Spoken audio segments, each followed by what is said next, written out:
तो अभी मैं हमारा ये फोन में दिक्कत आने से, फेसबुक में दिक्कत आने से हमारी आधा सत्संग जो है वो कट गया है।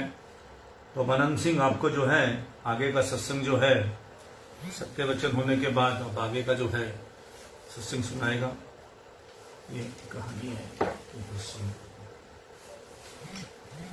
सत्संग आनंद का स्रोत। एक बार एक राजा ने ये राजकीय घोषणा करवाई कि वह किसी भी रात को अमुक गांव में आएगा और जिस घर में दीपक जल रहा होगा वह उसी घर में आएगा और उसे सम्मानित करेगा तथा उसे सुख सुविधाओं से भरपूर कर देगा। सारे गांव के लिए ये एक बहुत बड़ी खुशी की बात थी और गांव के विशिष्ट लोगों के लिए विशेषकर। गांव के लोगों ने अपने घर साफ करने और सजाने शुरू कर दिए ताकि राजा अप्रसन्न ना हो। उन्होंने सारी रात सुंदर रोशनियां जलाने का प्रबंध किया और सभी ने राजा द्वारा पूर्ण की जाने वाली अपनी मांगों की सूची भी बना ली। उसी गांव में अत्यधिक जनसंख्या वाले क्षेत्र से थोड़ी दूर पर एक बुढ़िया रहती थी जिसका निर्वाह पेंशन से होता था, जो उसे उसके मृत पति की नौकरी के फलस्वरूप राजकोष से मिलती थी। उसने भी अपने गांव में राजा के आगमन की खुशखबरी सुनी। उसकी कोई मांग तो थी नहीं जो वह राजा की घोषणा का पालन करती, फिर भी वह सारी रात दीपक जलाए रखती। दिन व्यतीत होते गए परंतु राजा नहीं आया। राजा के आने में जो जो देर होती गई, लोगों की मांगों की सूचियां भी बढ़ती गई। गांव के मुखिया लोगों ने सोचा कि सारी रात दीपक जलाए रखना ऐसे ही तेल को व्यर्थ गंवाना है। उन लोगों का निश्चय था कि राजा उनकी हवेली में अवश्य आएगा क्योंकि वे गांव के प्रतिष्ठित व्यक्ति थे। उन्होंने विचार किया कि राजा के रथ के पहिए की खड़खड़ की आवाज को दूर से ही सुनकर हम अपने दीपक जला लेंगे। उनकी औरतें उस बुढ़िया का मजाक उड़ाया करती थी और कहती, इस बुढ़िया को तो देखो, इसे आशा है कि राजा इसी की टूटी फूटी झोपड़ी में आएगा और इसलिए ये सारी रात दीपक जलाकर तेल व्यर्थ गंवा रही है। वह बूढ़ी औरत उनके तीखे उपासों की परवाह किए बिना कहा करती, मुझे तो केवल राजा की आज्ञा से मतलब है और उसकी आज्ञा का पालन करना मेरा एकमात्र कर्तव्य है। उसने सोचा कि राजा लंबी यात्रा के बाद गांव में प्रवेश करने से पहले शायद थोड़ी देर विश्राम करना चाहे और इसलिए वह थोड़ी देर के लिए उसके घर आकर उसे कृतार्थ करे। ऐसे मौके के लिए उसकी आवभगत के लिए वह थोड़ा दूध लेकर और उसे गर्म करके राजा के पीने के लिए रख छोड़ती। लेकिन राजा नहीं आया तो भी वह बुढ़िया निराश नहीं हुई। उसने अपना नियम प्रतिदिन जारी रखा। वास्तव में राजा प्रतिदिन भेड़ चराने वाले के भेष में छिपकर रात को उसके घर आया करता और उससे कुछ खाने के लिए मांगा करता था। वह उसे पड़ा हुआ दूध पीने के लिए दे दिया करती। केवल उसी बुढ़िया की झोपड़ी में दीपक जला हुआ देखकर वेश बदलकर वह राजा अन्य सभी के घरों को छोड़कर केवल उसी के घर आकर उसे कृतार्थ निया करता था। राजा ही उसके घर प्रतिदिन भेष बदल कर आता था। बुढ़िया को यह ज्ञात नहीं था और यह क्रम कई दिन तक चलता रहा। भोलेपन से वह भेड़ों की रखवाली करने वाले का स्वागत किया करती और वह दूध उसे पीने के लिए दे दिया करती। कुछ दिनों बाद राजा ने उस बुढ़िया को अपने दरबार में लाने के लिए अपने मंत्री को भेजा। जब शाही रथ उसके द्वार पर आकर रुका तब मंत्री ने उस बुढ़िया को सम्मान पूर्वक रथ में बिठाया तो गांव वालों का सिर शर्म से झुक गया। जब बुढ़िया को राजा के सामने लाया गया तो राजा ने बड़े प्रेम पूर्वक उसका स्वागत किया और कहा कि मांगो, क्या मांगती हो।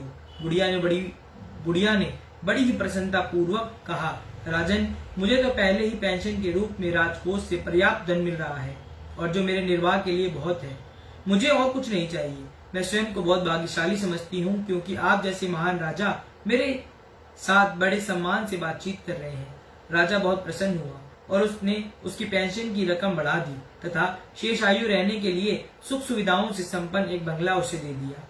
यहाँ एक बात समझने योग्य है, प्रतिष्ठित बड़े लोगों ने जिन्होंने राजा की आज्ञा पालन करने में बुद्धि का प्रयोग किया था, राजा द्वारा कृपा के पात्र नहीं बने, परंतु उस बुढ़िया ने अपनी बुद्धि को राजा की मौज पर छोड़ दिया था, इसलिए वह सफल हो गई और राजा द्वारा सम्मानित हुई। ठीक इसी प्रकार लक्ष्य में सफलता के लिए संतों के वचनों में अडिग विश्वास की आवश्यकता है। निष्कर्ष स्वरूप हमने जाना कि आनंद का स्रोत प्रत्येक मानव के अपने अंतर ही निहित है। यह ना तो ब्रह्मा विषयों में प्राप्त होता है और ना ही विरक्त जीवन में अधिक विद्वता इस मार्ग में कोई महत्व रखती है। सदगुरु द्वारा बताए गए मार्ग से इसे पाना आसान है, बल्कि बहुत आसान है और यह वैज्ञानिक प्रक्रिया है। प्रत्येक साधक के लिए जो सुखी और आनंद पूर्वक जीवन व्यतीत करना चाहता है उसे सद्गुरु के वचनों में दृढ़ विश्वास अवश्य होना चाहिए। अपने लक्ष्य की प्राप्ति के लिए अवश्य अपने मन को विरोधी संकल्पों और इच्छाओं से मुक्त करना चाहिए। सद्गुरु द्वारा बताए गए इस सरल परंतु महत्वपूर्ण पथ पर चलकर साधक निश्चय ही मानसिक शांति, नित्य सुख और आनंद को प्राप्त करेगा। बोलो जयकारा बोल मेरे श्री गुरु महाराज की जय। अब आपने देखा जैसे इस बुढ़िया ने राजा के आदेश का पालन किया और उसने किसी की परवाह नहीं की, अपना दीपक जलाती रही और राजा भी उसको रोज देखता रहा। धीरे धीरे उसने देखा कि सभी ने दीपक जलाने बंद कर दिए, आज्ञा का पालन बंद कर दिया, सिर्फ एक बुढ़िया। इसी तरह भगवान अपने भक्तों को चुनता है। जो नियम पूर्वक जाप करेगा, जो हमारे दरबार के, जो हमारे गुरु जी ने, हमारे महापुरुषों ने जो हमें नियम दिए हैं, 5 नियम दिए हैं, आरती, पूजा, सेवा, सिमरन, सत्संग, जो करेगा उसका कल्याण निश्चित है। इसी तरह ही ये मत सोचो कि भगवान देखता नहीं है, मालिक सब देखते हैं, अपने बच्चों के ऊपर पूरी नजर रखते हैं कि कौन हमें याद कर रहा है, कौन हमारी आज्ञा में चल रहा है कि नहीं। हमेशा आज्ञा में चलकर ही सफलता प्राप्त होती है, चाहे वो संसार के गुरुओं की हो, चाहे वो परमार्थ के गुरुओं की हो। जब तक आप आज्ञा में नियम पूर्वक नहीं चलेंगे तब तक दुनिया में कुछ भी प्राप्त नहीं होने वाला।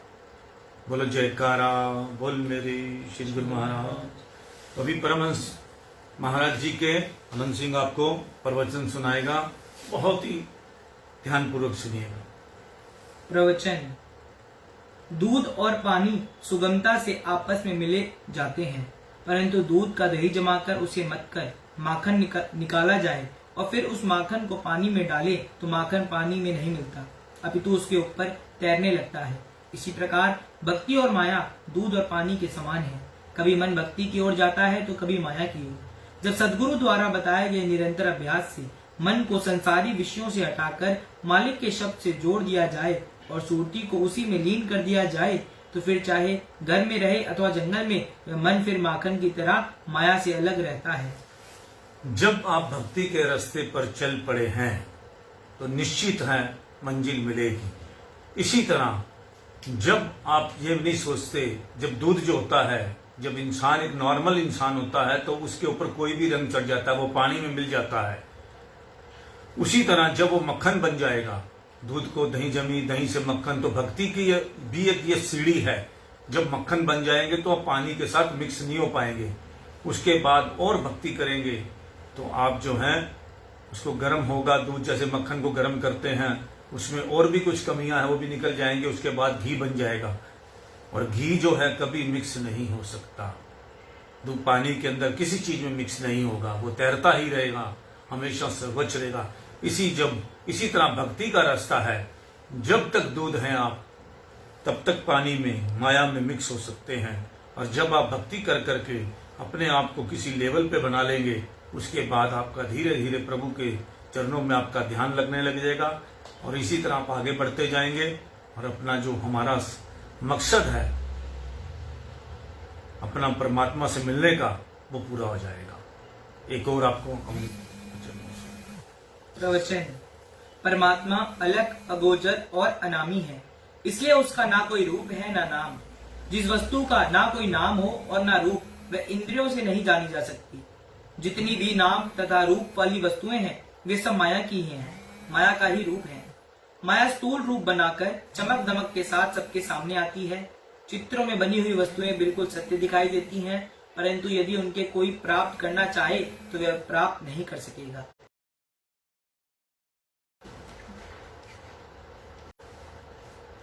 चित्रों में बनी हुई वस्तुएं बिल्कुल सत्य दिखाई देती हैं, परंतु यदि उन्हें कोई प्राप्त करना चाहे तो वह प्राप्त नहीं कर सकेगा। चित्रों पर बने हुए फल आदि से किसी की भूख शांत नहीं होती। यदि कोई उनसे भूख मिटाना चाहे तो यह उसकी नितांत भूल है। चित्र तो यथार्थ की नकल है। महापुरुष फरमाते हैं कि ऐसे ही माया की सब सूरतें झूठी होकर भी सच्ची दिखाई देती हैं, परंतु यह विशेष विचार करना है कि संसार की माया न किसी की हुई है, ना है और ना ही बनेगी। यह जिसके पास जाती है वह ये समझने लगता है कि अब ये मेरी बन गई परंतु वह तो पारे की तरह हाथ से निकल जाती है। इसकी रीति ही ऐसी है कि इससे सदा के लिए किसी को प्रसन्नता नहीं मिलती। आश्चर्य की बात तो यह है कि जिसको संसार का जितना अधिक सुख तथा भोग मिलता है वह सदा उससे अधिक की इच्छा रखता है और प्राप्त न होने पर वह उस इच्छा की खोज में तड़पता है। यही कारण है कि संत महापुरुष निज स्वरूप अलग अगोचर का ज्ञान कराने के लिए स्वयं स्थूल शरीर का उदाहरण करते हैं। संत चेतावनी देते हैं कि ये जीव तू माया को सपनवत समझ उस परम आनंद को प्राप्त कर जिसको प्राप्त करने के पश्चात किसी दुख गम व क्लेश का नाम ही ना रहे। उस आनंद को प्राप्त करने के बाद फिर किसी भी ऐन्द्रियक सुख की चाह ना होगी। संत महापुरुष स्वयं इस आनंद के दाता होते हैं और इसी आनंद को प्राप्त करने की युक्ति बताते हैं। बोलो जयकारा बोल मेरे श्री गुरु महाराज की जय। जिस तरह से कल नया वर्ष शुरू हो जाएगा, आप सभी को नए वर्ष की बहुत बहुत बधाई है। कल भी हम नए साल का सत्संग करेंगे, वही टाइम होगा हमारा। हम आगे पीछे थोड़ा नए साल की वजह से आगे पीछे हो जाते हैं और इसी तरह हमारी श्वास दिन ब दिन घटती जा रही है। इसी तरह हमारे साल अब 2022 शुरू हो जाएगा। आज सभी को ये चाहिए कि ये सभी काम बाकी के जो हैं, जो लोग अपना टाइम वेस्ट करते हैं, कल भगवान का नाम लेते हुए उठें और आज भी रात को जो है प्रभु का नाम लें। बहुत घरों में ऐसा होता है कि सबसे पहले अपने मंदिर में जाकर रात को जब नया साल शुरू हो सबसे पहले अपने फूल वगैरह लेकर रखें। रात को अपने मालिक का सबसे पहले अपने प्रभु के दर्शन करें। जो रात को जल्दी सो जाते हैं वो सुबह उठकर अपने सबसे पहले अपने परमात्मा के दर्शन करें कि मेरा पूरा साल बहुत सुखमय हो। कुछ करने से ही होता है। भगवान के पास जाकर दर्शन करेंगे, अपने मंदिर में जाएंगे, अपने माँ बाप के चरण छुएं। जिनके माँ बाप हैं वो अपने माँ बाप के जरूर चरण छुएं, अपने इष्ट देव के चरण छुएं। सुबह कल का दिन आपके लिए बहुत अच्छा रहे, यही कामना हमारी है कि पूरा संसार सुखी हो, पूरा देश सुखी हो। जय सच्चिदानंद। राम राम सत श्री अकाल।